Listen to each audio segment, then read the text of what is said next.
Historically, three schools of thought emerged in the study of second language acquisition, and these schools were Structuralism, Cognitivism and Constructivism. So, these schools highlighted the trends and fashions in language study, and these also contrasted the ways of thinking in the study of any one aspect of second language acquisition. In the 1940s and 50s, the proponents of structuralism such as Leonard Bloomfield, Edward Sapir, Charles Hockett, Charles Fries and others prided themselves in the application of the scientific method to the observable features of human language, and the linguist's task was to the study and scientifically describe these features, the systems of the human language. According to Skinner's verbal behavior, from the slide we can see that any notion or idea is explanatory fiction and the speaker is merely the locus of verbal behavior and not the cause. So, the structural linguists examined only the overtly observable features of language, and Charles Osgood in this notion redefined meaning in verbal behavior as representational mediation process. So, there has to be an object and there has to be some representation, the meaning which would refer to the meaning that. So, meaning is the mediational process which mediates between the object and its identity. So, according to the behaviorist paradigm, only the observable responses which were measured and recorded were subjected to investigation, and the scientific method thus focused on consciousness and intuition, and both of these were considered to be the mentalistic trend or mentalistic domain of inquiry. The behavioristic models were, from the slide, classical and operant conditioning, rote verbal learning, instrumental learning and discrimination learning. So, classical and operant conditioning, that is, the students would respond to a stimulus and learn in the process. Rote verbal learning, that is memorization, repetition, imitation, these were all considered to be rote verbal learning. Instrumental learning, that is there is a focus of attaining instrumental goals such as learning for a career, learning for translation, learning for interpreting difficult texts and so on.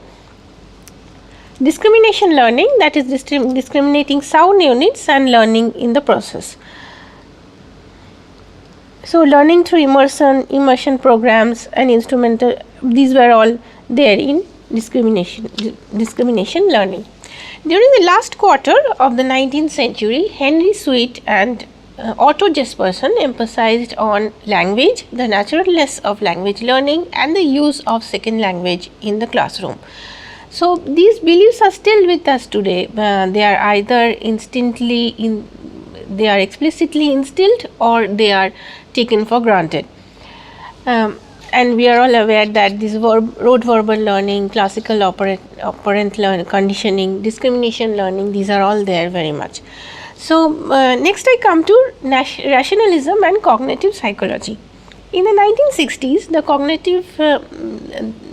the generative transformational grammar or the generative transformational school of linguistics emerged through the influence of Noam Chomsky, and Chomsky's theories primarily referred to the native speaker of the language and not for second or foreign language learners, and thus his theories could make no contribution to language learning. Even then, some aspects of his theory are adopted or has been adopted by practicing teachers. For example, a language makes infinite use of finite means, that is 30 phonemes in a language can be combined and formed into larger units which combine again to form infinite number of utterances, and the speakers can say anything with all the 30 phonemes of that particular language. B, the learners should be helped to interpret the ambiguous sentences. So, for example, take a common example like they are painting clothes or flying planes can be dangerous. So, they can learn the kernel or the base sentence at the first and then derive the meanings, the polysemic meanings from those base sentences. And number 3, the sentences that look alike at the surface but are different at the deep structure should be practiced with appropriate words. Or for example, Mary is eager to please and Mary is easy to please. We all know this sentence, these examples well. So, I come to generative linguistics, the generative linguistics notions. So, generative linguistics presents itself through 2 levels of adequacies.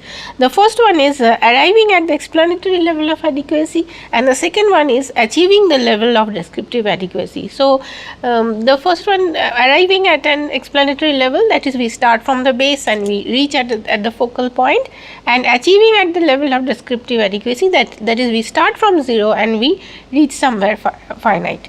So, this explanatory adequacy is there for developing the descriptive adequacy or the grammar of a particular language, and these notions are not related to any particular language. They are independent of any language, and they are for a selection of the descriptively adequate grammar of each language. So, Chomsky's notion of creativity has been misunderstood by many teachers.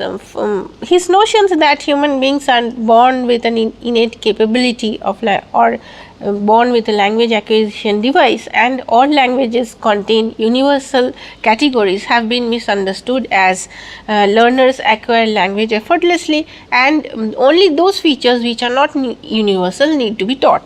So, second language learning, we all know, is a long tedious process where a number of factors are involved, such as cognitive factors, the personality factors, which are generally numerous in a single classroom.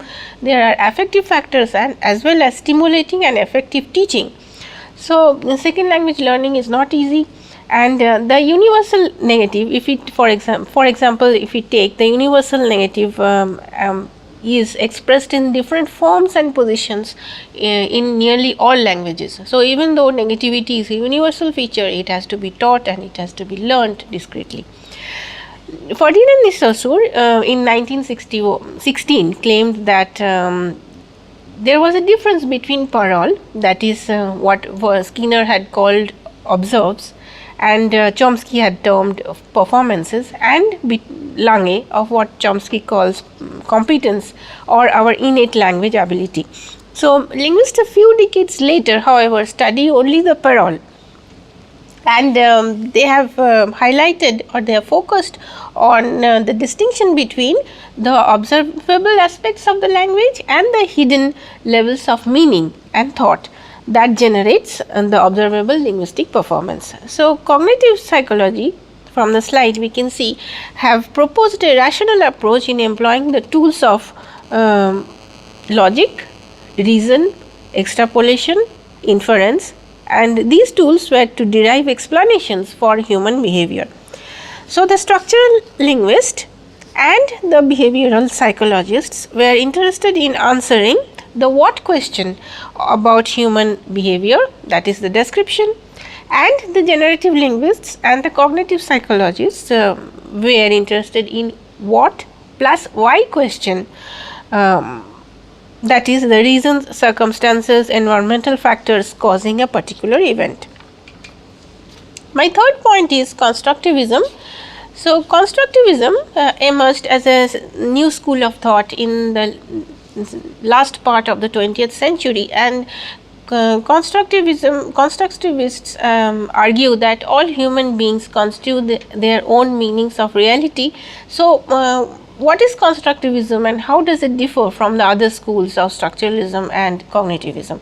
So, from the slide we can see that constructivism is we can define this as an emphasis or active process of construction of meaning, attention to texts as a means of gaining insights into those processes, and and interest in the nature of knowledge and its variations, including the nature of knowledge associated with membership of a particular group. So, this is a quotation from Spivey 1997. So, in other words, we can say that there are multiple interpretations or multiple contrasting ways of knowing and describing a particular text, and these multiple interpretations can be within a single individual, from a single individual, and within a particular group. So, all these interpretations are considered to be legitimate. Jean Piaget and Lev Vygotsky are commonly termed as constructivists, and the constructivist perspective goes a little beyond structuralism and cognitivism in its emphasis on the individual's construction of reality. So, Piaget, for example, in 1972 pointed out the importance of individuals' cognitive development and social interaction, and it was considered to be a solitary act.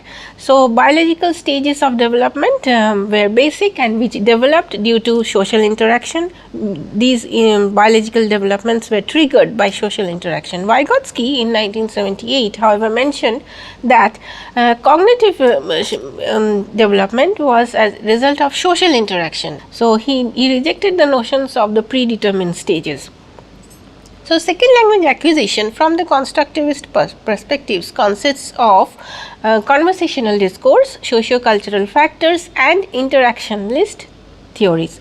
So, from the cognitivist perspective, we can see from the slide that there is a common link, link area between conversational discourse, social cultural factors of learning, and interactionalist theories, because these are all related to the social study, the study of language from the social perspective.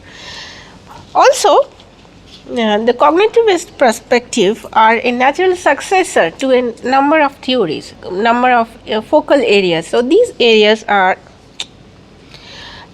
cognitive studies of universal grammar, information processing, memory and artificial intelligence, and interlanguage systemicity. So, cognitivism have derived its notion from all these areas.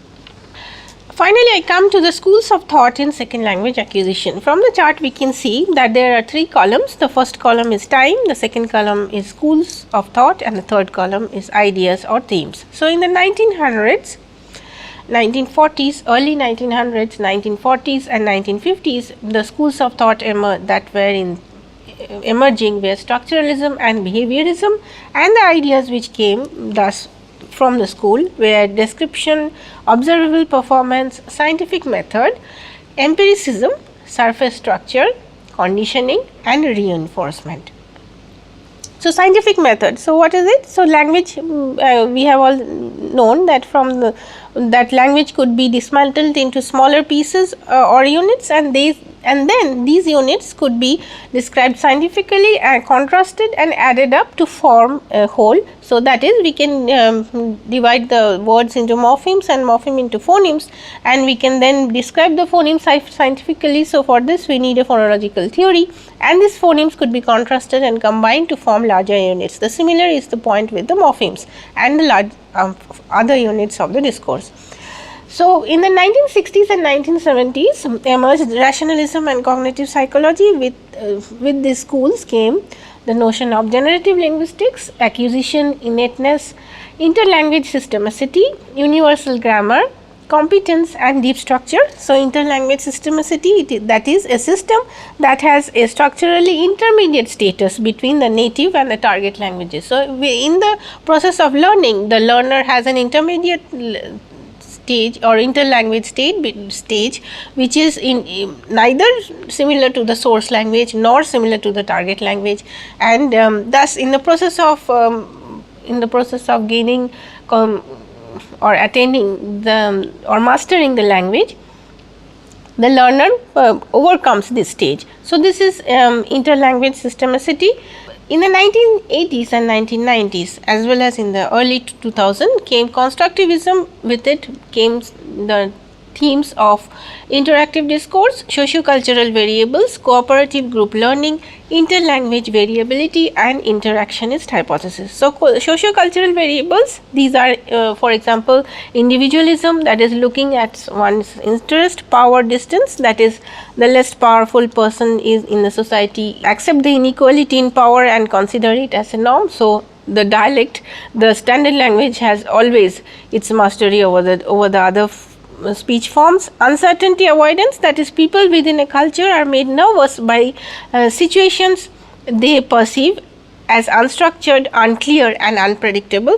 So, anything which is new to the language at first is faced, any element which comes in the language as a new to the system, taken up in the language as an analogical element or as a borrowing element.